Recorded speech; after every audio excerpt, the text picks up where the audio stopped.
I'm actually having the time of my life, and I'm a little worried to go back and be a student. Even though I love being a student, I'm worried that I will lose a lot of my studying techniques and a lot of just being a student.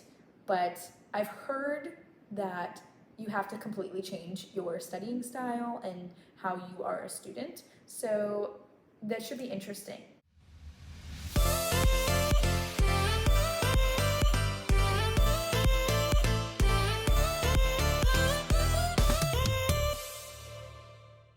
Hi, Victoria here. Welcome back to my channel.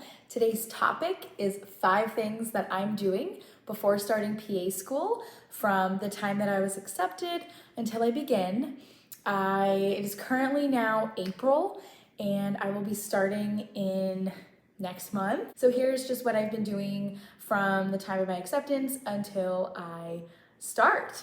I'm very excited to share this with you guys. If you know anything about me, you know that I love checklists and I love accomplishing things. So in this little period, it's like an odd transition period. You kind of don't know what to do, or you think you should be doing something, but you just really don't know at all what you're doing or what you should be doing.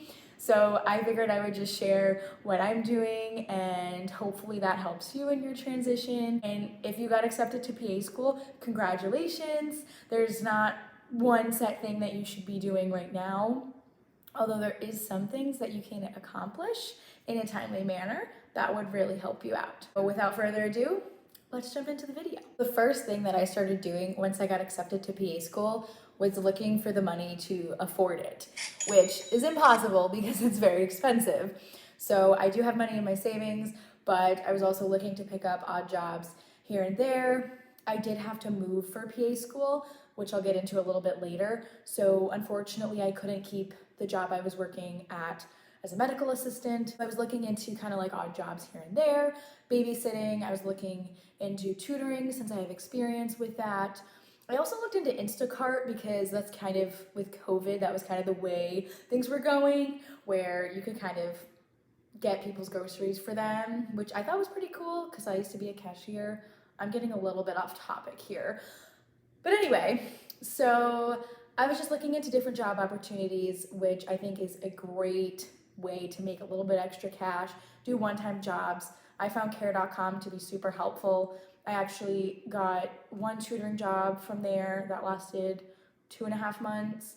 I'm currently working 2 per diem babysitting weekend jobs that are only until the end of April. So people are definitely flexible on there, and if you just chat with them after you apply, if they're interested in you, it's really something that's good, and it's pretty simple if you have babysitting experience. So I highly recommend just looking into Googling odds and ends little jobs that you can pick up and work per diem, part-time, or if you're working full-time and you didn't have to move for PA school, I recommend working but leaving yourself about a month until school starts, just to kind of give you a chance to relax and settle and just do things that you enjoy. So now going back to what I talked about earlier is affording the cost of PA school, which is very difficult.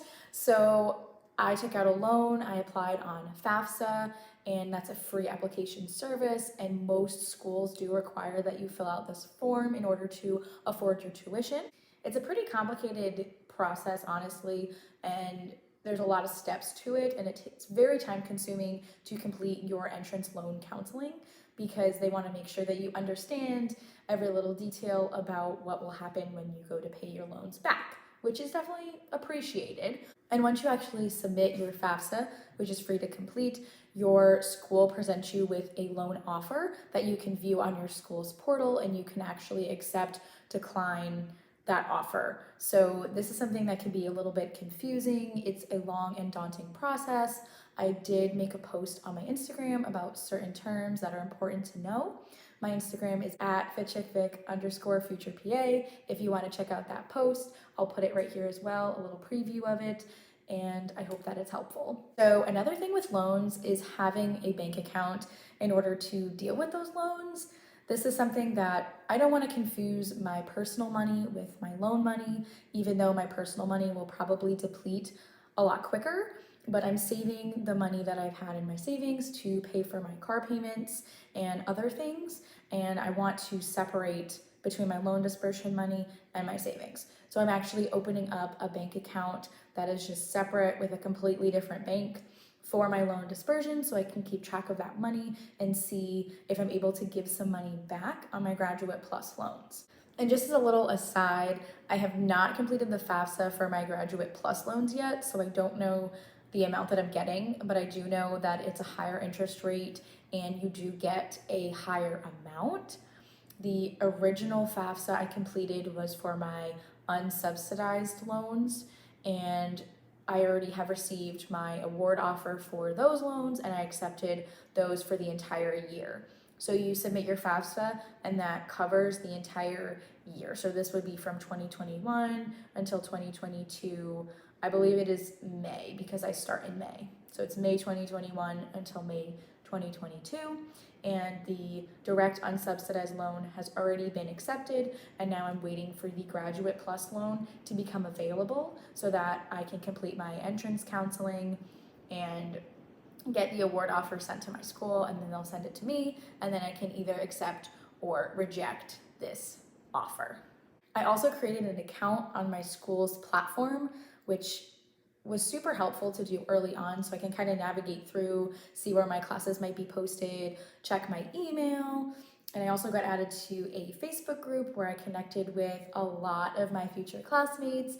We also got added to a group chat, and this is really appreciated because I know a lot of people that are looking for roommates, and I mean, we're all looking to make friends, so this is just a great opportunity to chat with our classmates, talk about what they're doing before starting school, and to just prepare as much as we can for the next 27 months. The third thing I did was a big step.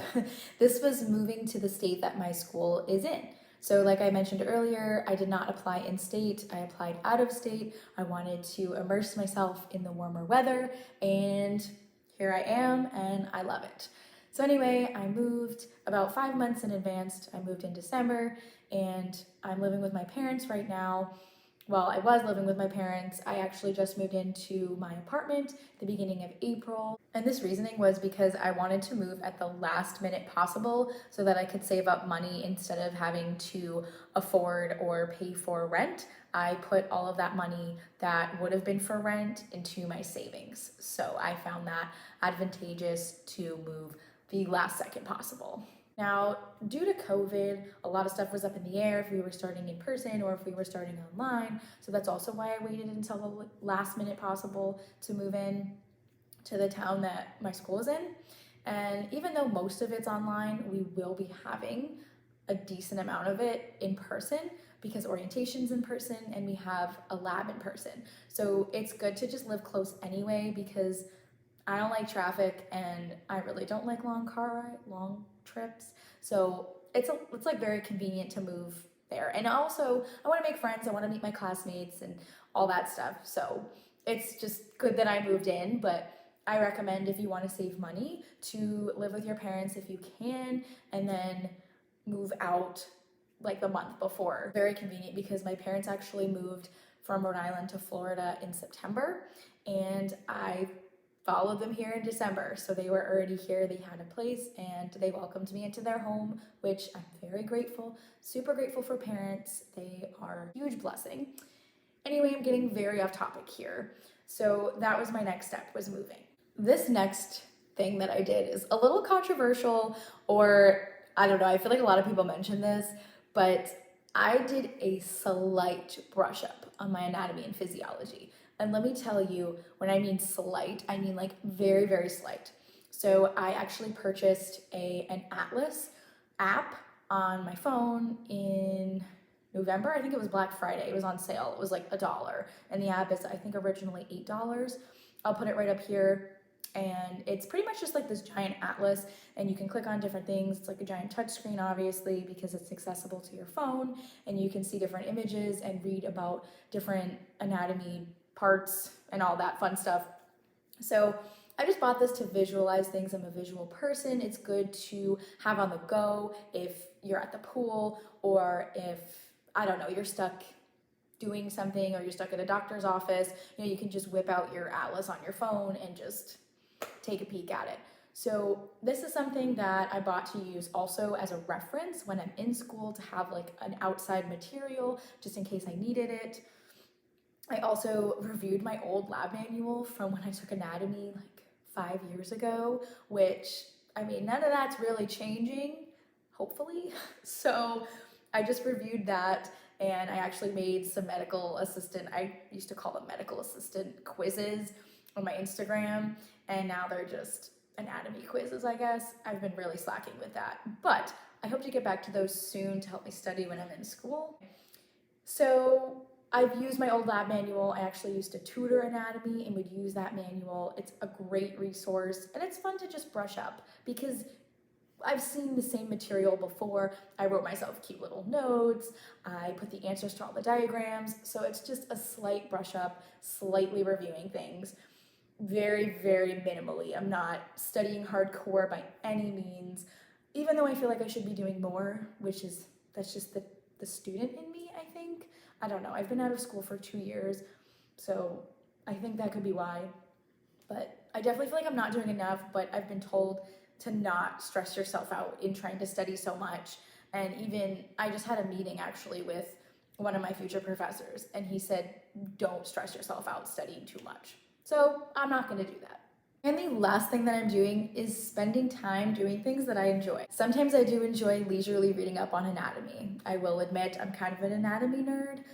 Definitely not chemistry, only anatomy, I promise. And I'm spending time with my family because I will be 3 hours away from them. I moved into my apartment, it's about 3 hours more with traffic. So I'm spending time with my sister and my parents as much as I can because I know once I start school, that will be my huge commitment and my priority, and I won't be able to hang out with them as much.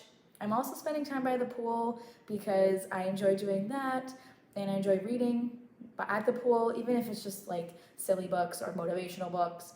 And I'm trying to get my brain to do little things each day so that I'm still learning and growing, but I'm not stressing myself out. I've also taken up pickleball. It's super fun. My parents actually have courts at their house, and I learned, and it's really, really fun. I actually got a paddle, so I'm hoping to play a little bit when I'm in school, do it as like a little side hobby. Let's see. I planned out my study space, so getting my desk set up, my filing cabinet. I also got an iPad for PA school, so I researched a little bit about what I wanted, the gigabytes, the size of the screen. I actually have a video unboxing my iPad and the accessories that I bought for it. I will link that over here, just show you a picture. If you want to check that out, I'm not talking during it, I'm just playing music and opening it, which I had fun making it, but I'm not very good at opening boxes apparently, or getting the plastic off, I don't know. I planned it to be very aesthetic and it wasn't. So that was that video. I also organized my study space, like I said before, just my desk area, and I actually made it overlook the pool. We got so lucky with our apartment, and it overlooks the gorgeous pool that we have at our apartment. So I put my desk right in front of the pool, and I'm gonna use that as motivation. So it's these little things that I'm trying to do to set myself up for success. I am a huge planner. I'm a type A type of person, so I like crossing things off a checklist. I like doing things. I don't like having nothing to do during the day. I try to make it so that I do things during the day to keep myself occupied, but also to be learning and growing and feel like I'm making an impact and doing something with my life. And honestly, as much as I would love to travel, COVID is still very much a thing. So during this time, I chose not to travel. If you consider traveling, moving to the state that I'm going to school in, that count? Maybe, if you count that, then yes, I did travel. I would love to travel, but I think there will be time later on in my life to travel. And I know that right now it's a pretty sensitive time. So I'm doing other things that I really, really enjoy. So that was a big aside, but I hope that you found this video helpful. If you have any questions about what I'm doing leading up to starting PA school from my acceptance, please feel free to drop me a comment below, or you can DM me at my Instagram at fitchickvic_future PA. I'm always available to answer questions. I am like an open book. Honestly, I'll tell you pretty much anything you want to know, as long as it's appropriate. If you made it this far, bless your soul, because I tend to talk a lot and I have a lot of asides, but thank you. I'm excited to document my journey and to have you follow along, and I thank you so much for sticking around with my journey and following and watching these videos. It really means a lot to me. I will see you all next time, and don't forget to check out my other videos and my Instagram.